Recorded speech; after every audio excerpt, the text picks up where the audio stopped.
morning. So I know you've been talking with lots of applicants and you're hearing questions from them. What are their initial questions that you're hearing? Yeah, thank you for asking, Hunter. It's so funny. I spoke with a few people this week, and I've been speaking with folks over years, but definitely in all four of the conversations I had this week, the top question, the first question was, who will I be working for?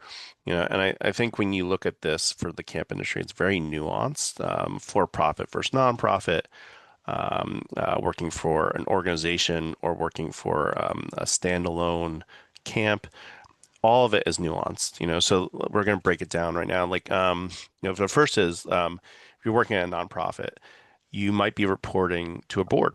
And the important thing to understand is that every board is completely different. So, for instance, if you are part of a bigger agency or association and you're coming into a camp like this, you might have only actually worked for an advisory committee.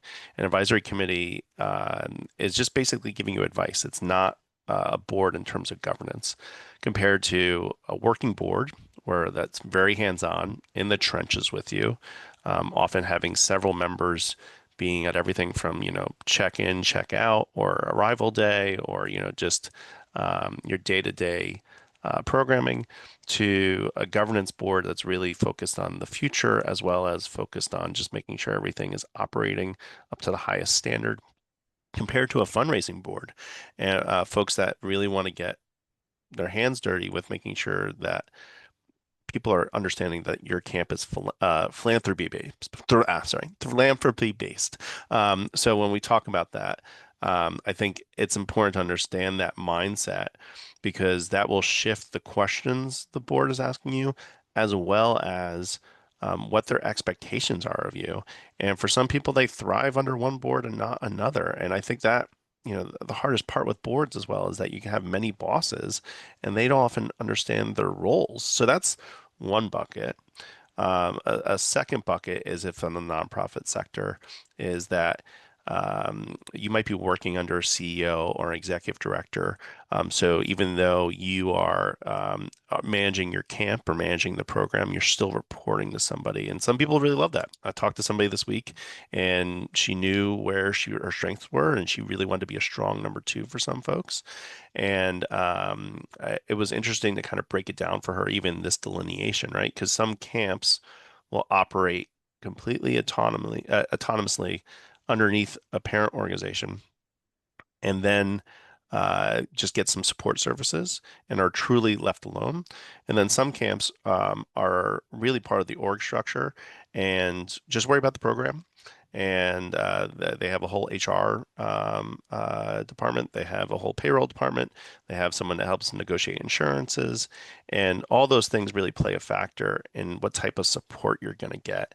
And that's ultimately the big underlying question is what support will I get from these folks and what type of help and what type of flexibility, are they going to be involved day to day or are they going to just be hands off or are they going to object to me taking time off at the end of the summer, and or are they going to be, completely understanding and really saying take all the time you need. And there is a wide gambit when we talk about this topic as well.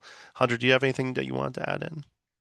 Yeah, I know, from where I've worked with boards and with organizations that do have CEOs, it's important to understand, as you were saying, the difference of what the support levels are, because it's really up to the board or if there's a CEO in a larger organization to really set the tone of how are you going to be working together.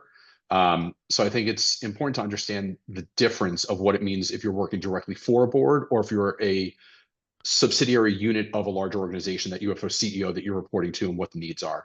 And I think getting that clarity is really important up front.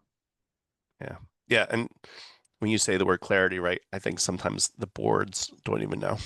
Sometimes the org structures, they think it's providing clarity, but it's actually not as well. And I think that's the interesting aspect of working with somebody like us that we're able to kind of help you navigate and even define it so you could clearly articulate that answer to folks.